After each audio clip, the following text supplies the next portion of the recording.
Hello and welcome back to Nurturing Compassion. If you're new here, my name is Nicole. Today I'm going to be talking about the importance of self-love and self-care in being the most compassionate version of yourself. So oftentimes when we talk about compassionate living, we often think about extending love and compassion to other beings outside of ourselves, whether it be animals, our families, people in need that we don't necessarily know. It's always, who can I help?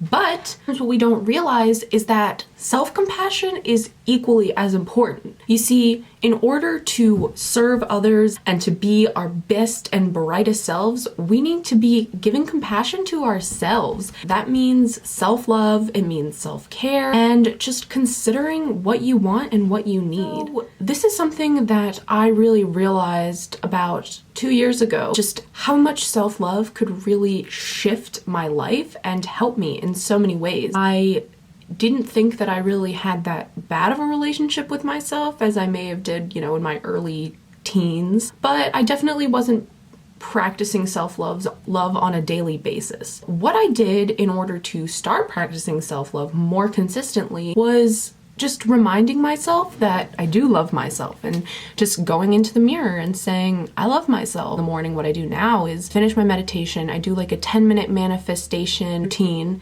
If you want to know about that, give me a comment below. I'd love to make a video about that. And at the end of my manifestation routine, what I do is I just tell myself that I love myself. I just, in my brain or out loud, depending on where I am, I just say, I love you, I love you, I love you. And that just brings a lot of light into my day. It makes me feel really good. Yeah, I mean, it just kind of becomes a habit because it's tacked on to these other things that I'm doing. And so that is another really important thing that you want to do if you want to incorporate self-love into your life more consistently, is attaching it to something that you already do. Like maybe when you're brushing your teeth every morning, you can just remember that while I'm flossing, the whole time I'm going to be thinking, look at how pretty my teeth are, look at how pretty my face is when I'm flossing it and making weird faces.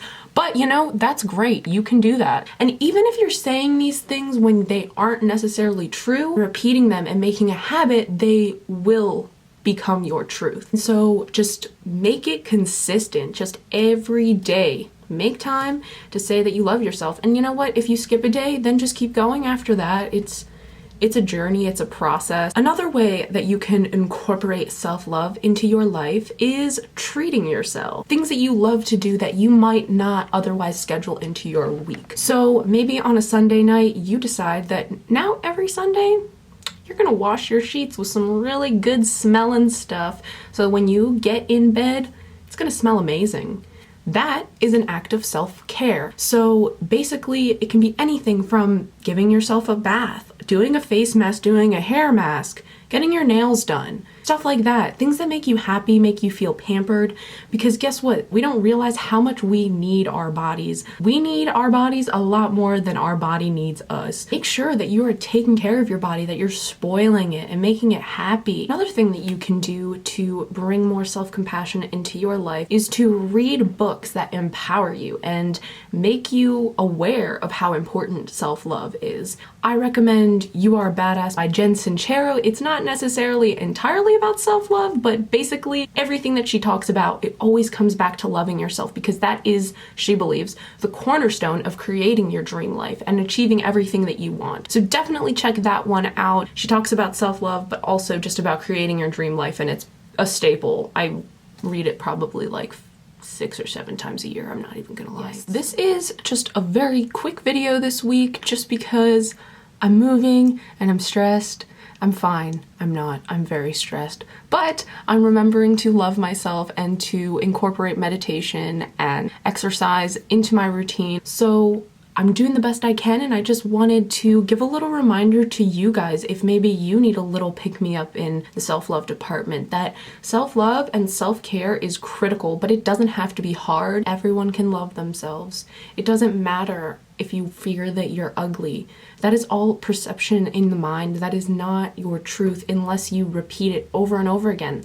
Your words become your truth. You need to change the thoughts that are going on in here by consciously changing the words that you say. It's a practice, right? Self-love is a practice that builds over time, and you're able to get better and better at it. Just starting out small by waking up in the morning and saying you love yourself, even if it feels artificial, over time it will become true. So give that a try. I hope that this video was useful and that you found it motivating to just take some time for yourself. I love you guys and I had to make time for you, so I thought this was a really good thing to talk about, because definitely making these videos is an act of self-love for me. I honestly derive so much joy from it, and thank you so much for taking the time to watch these videos. It means so much to me. If you like this video, give it a thumbs up and let me know down below what your favorite self-love treatment or thing to do is. I love new ideas, and I think that it's really cool to see what people do to take care of themselves. Thank you for watching, and I will see you in the next video.